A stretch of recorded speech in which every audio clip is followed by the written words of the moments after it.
estudar Noite na Taverna, Álvares de Azevedo.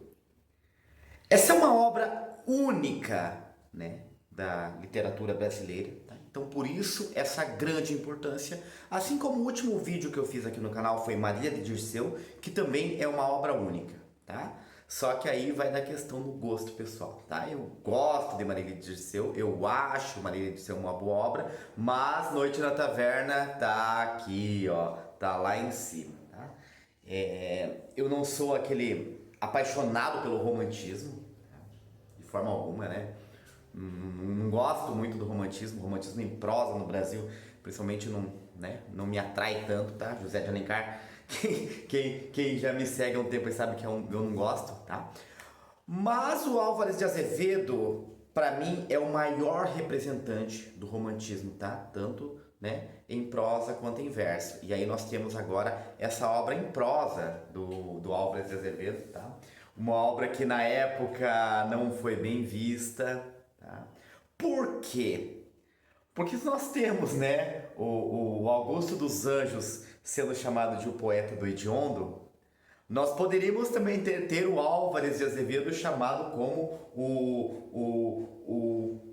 o escritor do hediondo, né? É o escritor em prosa do hediondo aí, tá? Porque realmente, né, Noite na Taverna é uma obra única e é uma obra em que aparece muito esse hediondo, né? Aqui nós vamos ter canibalismo, necrofilia, né, incesto, tá? Só alguma das coisas, né? Muita violência, tá? Estupro. Então, só que o que encanta nessa obra, né, é a forma como o Álvares de Azevedo, né, conduziu essa obra, tá? E o desfecho. O desfecho realmente ali, né, o final da obra ali, ele é maravilhoso, tá? Álvares de Azevedo, né? Precisamos falar um pouquinho sobre Álvares de Azevedo, esse importante escritor brasileiro que viveu apenas 20 anos, né?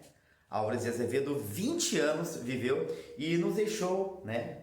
Macário, Lira dos 20 anos e Noite na Taverna como as suas três principais obras. Tá? Noite na Taverna, publicado após a sua morte.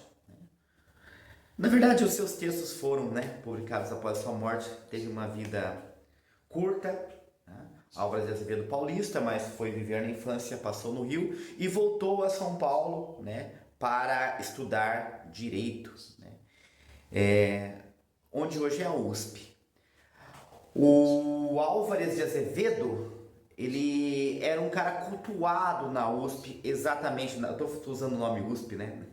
Não era USP na época, mas vamos lá. Então ele era cultuado ali na faculdade de Direito, por quê? Porque ele era um cara tido como gênio, ele era o cara genial, né? Ele era o cara que ele trazia as obras, né, de fora, ele conhecia o que estava acontecendo lá fora e ele trazia para os demais. Então todo mundo admirava ali, né? Aquele rapaz tão culto, né? Poliglota, tá? Lia em vários idiomas, por isso ele era tão cultuado ali. Nós temos o Álvares de Azevedo pertencendo ali à segunda fase, né? A segunda geração romântica, que é a geração ultra-romântica. Então o que vem antes do Álvares de Azevedo? Tá? O que vem antes do Álvares de Azevedo? Nós temos ali os indianistas, né? Aqueles nacionalistas, então aquela coisa de valorizar a pátria, o índio, né? Colocado dessa forma, o índio, né? Como um símbolo, né? Um herói nacional, tá? A gente vê que o indígena hoje, né, é visto de uma outra forma, né? Não daquela forma que o Branco colocava, que o José de Alencar colocava, que o Gonçalves Dias colocava. E aí chega o Álvares de Azevedo trazendo referências do exterior. Nós não temos nada de nacionalismo. Essa obra, inclusive, até os nomes, né, não são nomes brasileiros, né? Genaro, Bertrand, Solfieri, né? Então, são nomes ali europeus, tá? Então, isso diferencia bastante. E mudando totalmente isso, né? Trazendo mais a questão do eu, a importância do eu no Álvares de Azevedo é muito grande. E as influências do Álvares de Azevedo, tá? Influências aí de Lord Byron, claro, né? Mas também muito de Edgar Allan Poe, né? Quem lê Edgar Allan Poe vai saber. Essa é a principal obra gótica, né, da literatura brasileira. E já se estende aí por mais de 150 anos, né, que nós conhecemos aí Noite na Taverna, e cada vez mais, né, Noite na Taverna ganha força. E nós temos, né, uma crítica muito importante do Machado de Assis falando sobre o Álvares de Azevedo. Então olha a importância do Álvares de Azevedo, né? O Machado de Assis escrevendo uma crítica sobre o Álvares de Azevedo. Eu peguei alguns trechos aqui para ler para vocês, tá? Então vamos lá. Está falando sobre a influência do Lord Byron, tá? E o Machado fala assim: um poeta houve que, apesar de sua extrema originalidade, não deixou de receber esta influência. Aqui aludimos, influência do Lord Byron, tá? Foi Álvares de Azevedo. Nele, porém, havia uma certa razão de consanguinidade com o poeta inglês e uma íntima convivência com os poetas do norte da Europa. Era provável que os anos lhe trouxessem uma tal ou qual transformação, de maneira a afirmar-se mais a sua individualidade e a desenvolver-se o seu robustíssimo talento. Tá? Então observa o que o Machado falava. Muitos, né, já falaram sobre a obra do Álvares de Azevedo não ser tão original, tá? Mas, gente, é originalíssima. E aí, pulando, né, lá na frente ele coloca assim: Álvares de Azevedo era realmente um grande talento, só lhe faltou o tempo, como disse um dos seus necrólogos. Aquela imaginação vivaz, ambiciosa, inquieta, receberia com o tempo as modificações necessárias, discernindo no seu fundo intelectual aquilo que era próprio de si e aquilo que era apenas reflexo alheio, impressão da juventude. A Álvares de Azevedo acabaria por afirmar a sua individualidade poética. Tá? Então, observa que o Machado coloca, né, que o que faltou foi o tempo. Ele ia amadurecer e o texto dele ia ficar melhor ainda. Então, né, esse é o nosso grande Álvares de Azevedo, que eu amo tanto, tá? A obra do Álvares de Azevedo. Noite na Taverna. Então, o que é Noite na Taverna?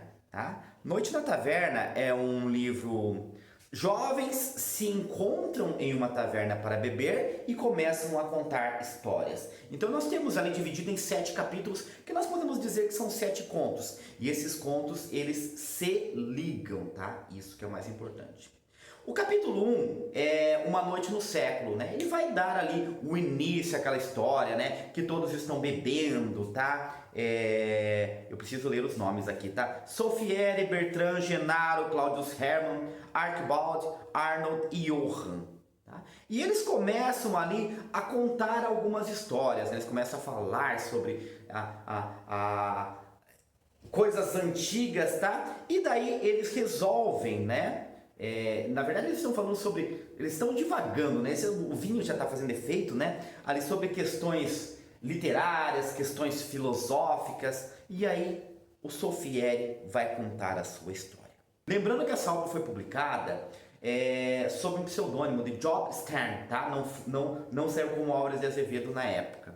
E o Sofieri vai contar, né, que um dia ele viu um vulto. Eu vou tentar ser rápido aqui. Tá? Um dia ele viu um vulto lá da janela e ele correu para ver quem era, né? E ele chega e vê uma mulher lá no cemitério ajoelhada em uma lápide, rezando, né? E ele adormece observando aquela jovem mulher, né? Um ano depois ele estava perambulando lá pelas ruas de Roma, né? Após participar de uma orgia, tá? Isso é comum aqui, tá? E ele vai parar ali próximo a uma capela, né? Uma capela próxima ao cemitério, lá, né? Aquelas capelas de cemitério. E ele vê um caixão ali iluminado e ele resolve ir lá olhar o caixão. Quem está no caixão, morta? Aquela mulher que ele tinha visto um ano antes, né? E aí, o que acontece, gente? Isso mesmo, tá? Ele tem relações sexuais com essa mulher. Só que essa mulher, ó, observa, ele pensa que a mulher está morta, mas ela não está morta. Tá? E ele a leva para casa. Essa mulher começa a arder em febre, tá? E 2 dias depois essa mulher acaba morrendo lá na casa dele, né? E ele a enterra em seu quarto, tá? Encomenda uma estátua, tá? No formato da mulher, tá? A um grande escultor. Os amigos indagam, né? Não, isso aí é ficção, isso aí não existe. E ele pega, né? Mostra, tira a camisa assim, embaixo do peito. A grinalda que a mulher usava, né? Que está toda ali com as flores todas murchas, né? Então, é para justificar isso, tá? Então, a primeira história já é assim. Aí você pensa assim, não vem nada pior. Vem. O capítulo 3 chama-se Bertrand, tá? Todos os capítulos, ele tem o nome da pessoa que está contando a história, tá? Então, a primeira é Sofiane, o segundo Bertrand, que é o capítulo 3, né? Lembrando que o primeiro é uma história do século. E o Bertrand é um dinamarquês que se apaixona por uma espanhola, né? Chamada Ângela. Ele tem essa paixão, mas o seu pai manda chamá-lo, né? Ele fica 2 anos longe dali. Quando ele retorna, né? Ângela havia se casado com outro homem. Mas o Bertrand tenta lá, né, e consegue reatar o caso com ela. O marido da Ângela descobre, tá? Mas a Ângela mata o marido e mata o filho e foge com o Bertrand. Olha só, a Ângela mata o marido, mata o filho e foge com o Bertrand. Só que a Ângela abandona o Bertrand, né? E o Bertrand cai em desespero ali, né? Tenta esquecê-la, e aquela coisa que nós já conhecemos do romantismo. E aqui é o ultra romantismo, então esse é o romantismo muito mais exagerado, né? E aí o Bertrand está lá no meio da rua e é atropelado por uma carroça. Cara, é muito curioso porque, assim, as pessoas vão ajudá-lo e ele se aproveita das pessoas, tá? Esse é o Bertrand. Então esses caras não têm escrúpulo nenhum. Então, o Bertrand é atropelado por uma carroça, né? O dono da carruagem ali, né? Um velho desce ali com a filha, né? Uma filha de 18 anos, vão lá, ajudam o Bertrand, levam para sua casa, faz ele se recuperar. O Bertrand se apaixona pela moça. E aí eles acabam fugindo para a Itália. Aí o Bertrand, num jogo lá de cartas, perde, né? Ele se entendia com a mulher lá, já não tá mais legal. Ele perde ela no jogo e ela é levada por uma outra pessoa, tá? Mais tarde, né, ele vai saber que o cara lá se suicida, né? Na verdade não, a moça envenena o cara, tá? E se atira uma arma. Ela se suicida. Aí ele vai embora para Itália. É agora que ele vai para Itália. Eu tinha falado aqui anteriormente, ele ia para Itália ou não? Não sei se eu falei. Se eu falei que ele tinha ido para Itália, eu errei, tá? Agora ele vai para Itália, tá? E ele está lá, né, tentando se matar afogado. Passa o marinheiro, o salva, né? E colocam ele num barco, tá? Ele, né? Aí ele fica lá naquele barco. Tá? O barco em que eles estão é atacado por piratas, né? E fica lá à deriva. E aí algum tempo depois, né? Eles acabam sobrevivendo, poucos, né? Até que fica só o Bertrand, a mulher do capitão e o capitão. E aí eles não têm mais comida. O que eles fazem? Eles fazem um sorteio. Quem perder no sorteio servirá de alimento para os outros 2. Tá? O capitão acaba perdendo, né? E eles se alimentam do capitão. O capitão não quer, né? Não aceita, eles matam o capitão, comem a carne do capitão. Tá? E aí novamente depois eles estão lá enfraquecidos pela fome, né? A mulher do capitão, que agora está com o Bertrand, né? Ele está com ela como mulher dele, pede para ele um último momento de amor, né? Porque eles estão enfraquecidos, ela vai morrer. Tá? Mas ele mata a mulher, né? E depois ele é encontrado lá por um navio inglês, tá? Resgatado e vai embora. Capítulo 4 chama-se Genaro, tá? Genaro é um pintor, né? Um pintor que quando era jovem, ele era aprendiz de um grande pintor italiano, né? Godofredo Walsh, tá? E esse Godofredo Walsh tinha uma esposa que era chamada Náusea, né? E o Genaro amava essa mulher, tá? E eles tinham uma filha também chamada Laura. Um dia o Genaro estava dormindo, desperta lá na sua cama com a Laura ao seu lado. E aí ele passa a dormir com a Laura sempre, né? A Laura engravida, fala que quer se casar com ele, mas ele não quer. E a Laura cai numa depressão profunda, né? Quase morre, o pai ali todo preocupado, o pai passa a passar as noites. Só que o Genaro vai dormir com a mulher do Walsh, tá? Do pintor. Ele passa a dormir com a mulher do pintor. O pintor acaba descobrindo tudo, né? Descobre a questão da filha, né? O que ele tinha feito com a filha, tá? E ele leva um dia o Genaro a um penhasco e faz o Genaro se jogar do penhasco. O Genaro sobrevive e fica um tempo lá numa cabana, né? Sendo cuidado por camponeses. E ele volta, tá? Quando ele volta para casa do pintor, tá?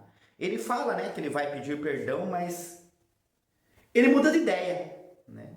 E decide se vingar, tá? Ele quer matar agora o pintor.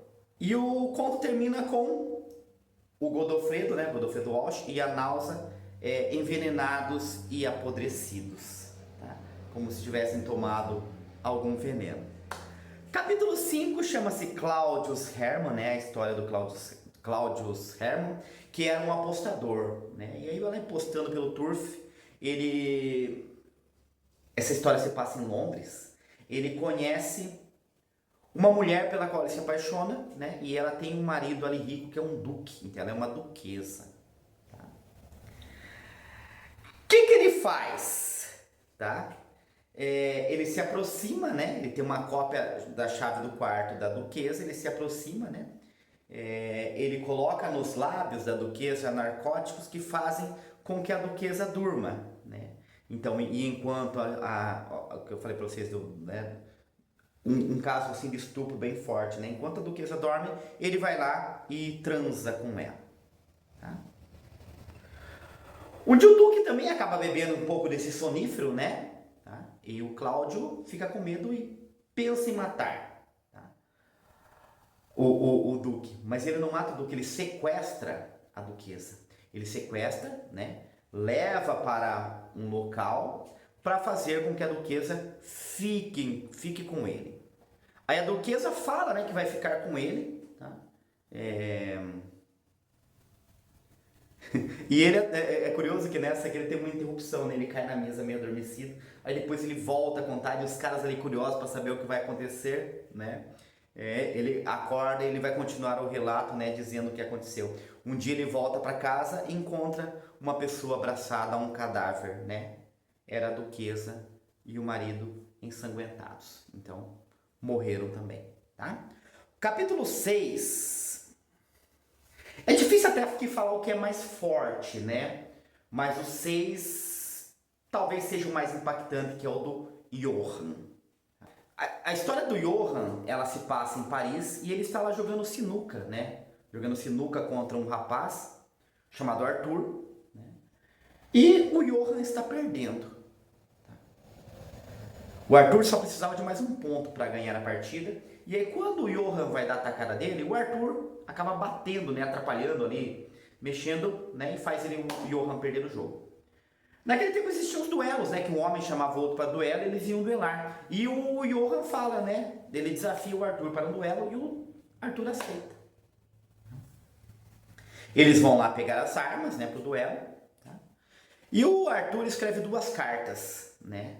Ele escreve 2 cartas e antes do duelo ele fala, né? Coloca as 2 cartas lá, tá? Dá as 2 cartas. O Johann coloca no bolso. Se ele morrer, ele quer que ele vá entregar essa carta a essa pessoa. Então percebam, né, como sempre tem aqui a maldade, muita maldade, tá? Eles fazem o duelo, tá? Uma arma estava carregada, outra não, é sorteio. Tá? Mas o Johann acaba matando o Arthur, acaba acertando o Arthur, né? O Arthur cai, tá? A primeira carta era endereçada à mãe do Arthur e a segunda à sua namorada. O que se... Tá? E junto com ela o endereço, tá? A carta, o endereço e um anel. Tá? O que passa pela cabeça do Johann? O Johann vai se fingir de Arthur para dormir com a namorada do Arthur. Tá? Então ele quer lá uma noite com aquela mulher, roubar aquela mulher. E aí ele vai até o endereço, né? A mulher está lá em seu quarto, ele dorme com ela, transa com ela. Na saída, um homem percebe aquilo e vai tirar satisfação com ele, e ele mata esse cara. E aí quando ele mata o cara, só depois ele descobre que esse cara que ele matou é o seu irmão e a mulher com quem ele transou é a sua irmã. Então olha que forte isso, tá? E aí vamos para o último capítulo, que é o último beijo de amor. E aqui que está o grande finale, né? Porque você vai ouvindo essas histórias, nossa, tudo isso é invenção, tudo isso é invenção, tudo isso é invenção, tudo é invenção. Chega lá no último capítulo, né? Eles já estão lá todos bêbados, né? E o capítulo começa falando que já passava 5 anos, né? Desde que Geórgia foi desonrada, tá? E que ela viu o amante pela última vez. Quem é Geórgia? A mulher lá, a irmã do Johan, tá? Então Geórgia, irmã do Johan, aquela que ele fingiu e transou com ela, tá? A questão lá do incesto, tá? Todos estão ali dormindo, Geórgia entra no recinto, tá? Geórgia entra na taverna, tá? O que ela faz? Ela mata o Johan, ela mata o irmão, porque o irmão foi a causa de todo o sofrimento dela, tá? Lembre-se que no romantismo existe isso, né? O caso da mulher ser desonrada, ela não vai mais ter a sua vida, tá? De novo, como era. Então, é como se o Johan tivesse acabado com a vida dela, ela vai lá e mata o Johan. Tá?